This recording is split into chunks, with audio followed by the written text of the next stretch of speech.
আবুতোহা আদনান কি কাজ করলো এটা? সে তার ওয়াইফকে না জানিয়ে তার প্রেমিকার সঙ্গে দেখা করেছে। এটা কি ঠিক হয়েছে? এই তো মন্তব্য শুরু হয়ে গেল। কেন রে ভাই?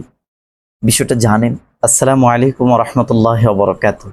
কাছে কিংবা দূর দেশ এবং প্রবাস গোটা বিশ্ব জুড়ে যে যেখান থেকে দেখছেন সবাইকে আন্তরিক শুভেচ্ছা এবং অভিনন্দন জানাচ্ছি। সাম্প্রতিক মাওলানা আবুতোহা আদনান হাফিজাহুল্লাহর একটি বিষয়কে কেন্দ্র করে ইতিমধ্যে সোশ্যাল মিডিয়া জুড়ে ব্যাপক আলোচনা এবং সমালোচনা হচ্ছে।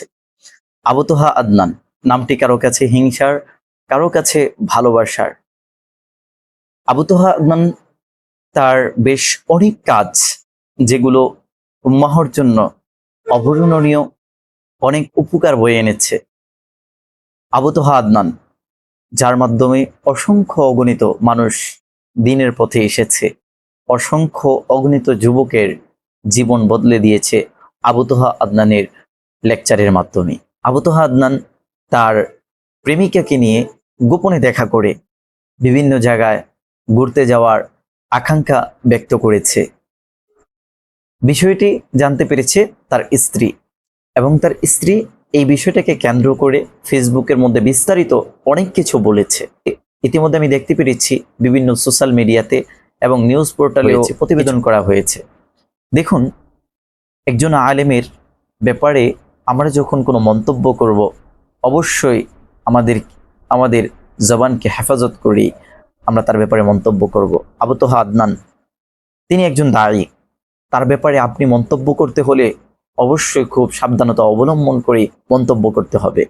দেখুন, যারা প্রতিবেদন করেছে এবং যারা এটাকে নিয়ে সমালোচনা করেছেন, আমি একটু আগেই দেখতে পেলাম যে তার স্ত্রীর আইডি থেকে আবার পুনরায় সে আরেকটি পোস্ট করেছে। সেখানের মধ্যে বলেছে আবুতোহা আদনান নির্দোষ এবং আমার সেখানের মধ্যে তথ্য আদান প্রদানে আমার ব্যাপক ঘাটতি রয়েছে, আমি এর জন্য ক্ষমা প্রার্থী। এখন তো আপনি আমি লজ্জিত যারা মন্তব্য করেছেন। মনে রাখবেন, আবুতোহা আদনান একজন ইসলামিক আলোচক। তার আলোচনার মাধ্যমে অসংখ্য অগণিত মানুষ দ্বীনের পথে এসেছে, অসংখ্য অগণিত মানুষ চাতক পাখির মতো তার আলোচনাগুলো শুনে থাকে।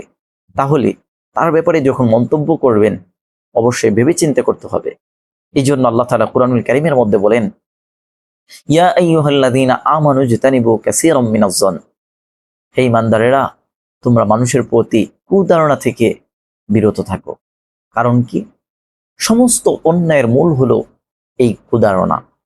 মানুষের প্রতি আমরা অনেক সময় অনেক কিছু ভাবি। একটা মানুষ একটা কাজ করেছে, তার ব্যাপারে অনেক মন্তব্য করে থাকি আমরা। কেন ভাই বলেন তো?